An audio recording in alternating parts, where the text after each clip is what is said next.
Carlos Bolsonaro disse que a situação e a saúde do pai é delicada. O ex-vereador publicou nesta segunda-feira uma foto do pai, inclusive a gente vai colocar aqui para vocês verem essa foto.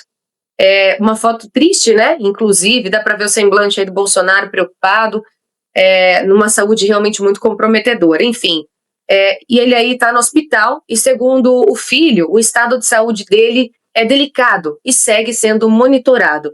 Ele disse exatamente o seguinte, entre aspas: seu estado continua muito delicado e está sendo monitorado constantemente para evitar qualquer nova piora no quadro. Consegui conversar um pouco com ele, mas a dificuldade para falar ainda é grande, assim como os soluços que permanecem. Todo o processo de observação segue sensível e necessário, declarou então o ex-vereador no perfil na sua rede social. Enfim, diante dessa imagem, Alexis, qual que é a sua análise em relação a isso, sabendo que o Bolsonaro só chegou nesse estado de saúde devido realmente a essa negligência, né? E a essa falta de humanidade vinda principalmente aí de Alexandre de Moraes, né? Bom dia, Laísa. Obrigado pelo convite participar aqui dessa entrevista, né, dessa bate-papo aqui, dessa análise. Vamos lembrar que Bolsonaro chegou nesse estado porque levou uma facada que até hoje nunca foi explicada, que é difícil de acreditar que isso tenha sido de um chamado lobo solitário, porque esse lobo solitário, assim que foi preso, tinha uma banca de advogados milionária para defender ele, para tentar imputar ele incapacidade, ou seja, que não podia responder por seus atos, e simplesmente ficou por isso mesmo. Então, isso são consequências das consequências. Também tem consequências aí de um julgamento absolutamente arbitrário, fora do que é juridicamente correto, foi uma perseguição, né? Foi um ato de vingança, sempre falo que é um ato de vingança de Alexandre de Moraes, um ato de vingança de Flávio Dino, todos aqueles que odeiam o que Bolsonaro é ou o que ele representa e que usam na figura dele para poder fazer de fato uma lição, dar um recado para a direita brasileira. Porque, vamos dizer, o que Bolsonaro fez contra essas pessoas, né? Contra Flávio Dino, pessoalmente absolutamente nada, mas eles odeiam Bolsonaro, porque Bolsonaro, querendo ou não, fez a direita parar de ter vergonha, da direita se posicionar, dela ocupar o seu espaço, os conservadores retomarem o seu espaço que foi tomado aos poucos por esse progressismo que é decadente, que ele leva à miséria, que ele leva ao retrocesso de uma sociedade, como a gente tem observado no mundo todo, o movimento woke, que simplesmente destruiu nações, destruiu empresas e destrói as relações familiares e tudo mais. Então, quando a gente observa também que Alexandre de Moraes tinha o gostinho da vingança para botar ele numa prisão, né? Vamos botar na papuda, não vamos dar a prisão domiciliar não, porque isso é bom demais para ele. De alguém que tem a saúde prejudicada por um atentado que nunca foi explicado. Quer dizer, é de uma insensibilidade, é de uma crueldade, eu diria, de uma crueldade inacreditável que estão fazendo com Bolsonaro, independentemente da ideologia de Bolsonaro. Eu acho que não se faz isso com ninguém, o que estão fazendo com ele. Mas tá aí as consequências. Novamente hospitalizado, passando por agora talvez uma 18ª, uma 9ª intervenção cirúrgica para tentar resolver as consequências daquela facada. Um milagre ter sobrevivido àquela facada, que pegou regiões extremamente sensíveis do corpo humano.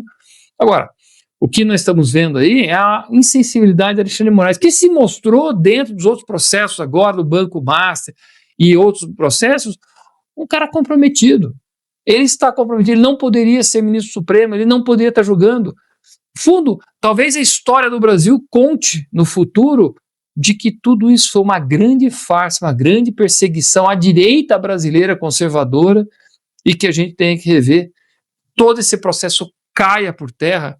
Ah, mas ele tentou dar um golpe. Mas vamos lembrar o que motivou essa, talvez, conspiração, não acho que foi uma tentativa de golpe, acho que foi uma conspiração de não aceitar de que as eleições foram perdidas para alguém que voltou à cena do crime porque um STF programou isso incentivou isso, teve todo um processo para poder tirar Lula da cadeia e criar censura e tudo mais. Então, nós estamos falando de muita coisa que culmina nessa saúde, eu diria, né, delicada de Jair Bolsonaro, e ninguém, por mais que você não goste de Jair Bolsonaro, eu acho que ninguém pode comemorar esse tipo de coisa.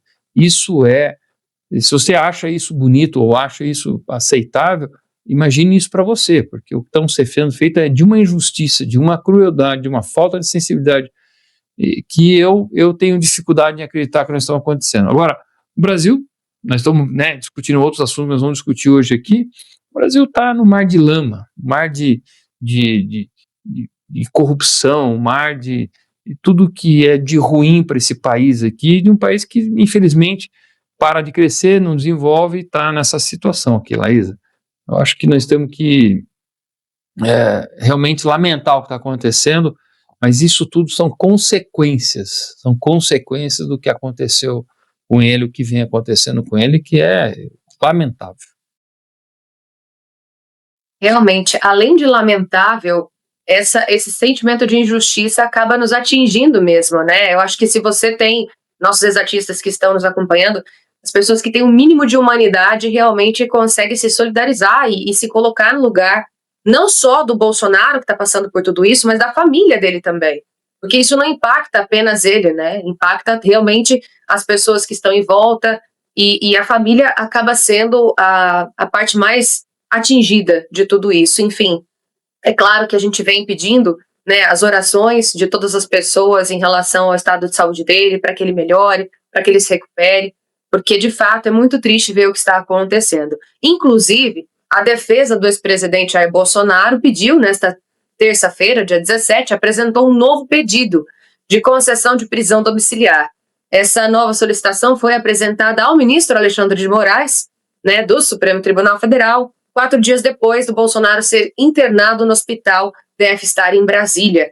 E os advogados, Alexis, pedem a revisão da decisão anterior de Moraes, que havia negado o benefício ao ex-presidente. Enfim, essa defesa também menciona um relatório médico atualizado, elaborado pela equipe que vem acompanhando o Bolsonaro nesse dia a dia e internado no hospital novamente, em decorrência a toda essa complicação de saúde que ele vem passando. Uma coisa é fato, né? O fato dele estar preso lá na Papudinha é fato que ele não tem o acompanhamento médico necessário para uma pessoa que tem os problemas de saúde que ele vem apresentando e, consequentemente, até pela idade dele, né? O fato dele ser já uma pessoa idosa, né? E precisa, sim, de cuidados específicos, cuidados realmente que, às vezes, a prisão domiciliar conseguiria proporcionar esse conforto e essa justiça, né, em relação ao que ele tem passado. Sua visão também confere com isso, Fontaine? Confere. Nós estamos falando, né, de Alexandre de Moraes e essa questão da prisão domiciliar, ela é humanitária, né? Claramente a Papudinha não tem condição, claramente a Papudinha ela impõe uma outra doença, que é uma depressão, que é o afastamento das pessoas, que é um ambiente que não é doméstico dele, onde ele não está à vontade, onde ele não tem acesso a uma série de coisas, e está mais do que comprovado de que a saúde dele está extremamente sensível e não há nenhuma justificativa que impeça que ele tenha uma prisão domiciliar. Ele vai fugir. Não vai fugir. Vai aparecer um helicóptero, um drone, tirar ele e levar para outro lugar. A saúde dele está tão delicada, que não tem a menor possibilidade disso acontecer. Então essa teoria da conspiração de que ele sempre vai fugir para outro país, ela tem que ser abandonada definitivamente. Nós vamos ter que pensar de forma humanitária para essa pessoa, né? Vamos lembrar que o Lula nunca foi encaminhado para uma prisão. Ele ficou na superintendência da Polícia Federal por 500 e poucos dias, num conforto muito grande, recebia visitas íntimas da dona Janja, recebia um monte de gente, dava entrevistas, fazia umas lives, não é? Ele podia fazer absolutamente tudo. Dizia que queria se vingar de todo mundo, e tudo bem. Agora, o Bolsonaro, qualquer coisa é um atentado a democracia é uma tentativa de golpe, é uma tentativa de fuga e tudo mais. Assim, de novo, qual é a moral que Alexandre de Moraes tem de fazer alguma coisa? Zero, nenhuma moral. Mas ele é, né, muita gente fala, um desequilibrado, de modo que ele tem prazer em ver o Jair Bolsonaro passando dificuldade. É algo de uma vingança pessoal, em que ele realmente acha que aquilo é tudo que ele gostaria de ver, ou seja, Jair Bolsonaro sofrendo. É o que está acontecendo. É o que está acontecendo. O recado é dado à direita também, à direita conservadora, que acaba se sentindo perseguida com tudo isso, em que a gente tem até dificuldade de se expressar. Agora estamos tendo alguma luz, né, no fim do túnel, talvez, em que a grande imprensa descobriu quem é essa pessoa que eles foram alimentando e defendendo durante o tempo, enaltecendo, né? A grande mídia fala, Alexandre de Moraes salvou a democracia, salvou a democracia. E agora estão vendo o autoritarismo, como é que ele se envolve, como é que ele se enriquece, como é que se envolve com PCC, com Master, como é que ele se envolve com contratos milionários e tudo mais, ou seja, é uma pessoa que não poderia estar no STF, ela devia estar afastada imediatamente do STF, junto com Dias Toffoli e outros que nem deviam ter sido indicados, como Flávio Dino, né? Como o próprio Lula falou, meu primeiro comunista no STF, como se fosse uma coisa orgulhosa. É um horror o que aconteceu nela, isso. O que está acontecendo é realmente horroroso.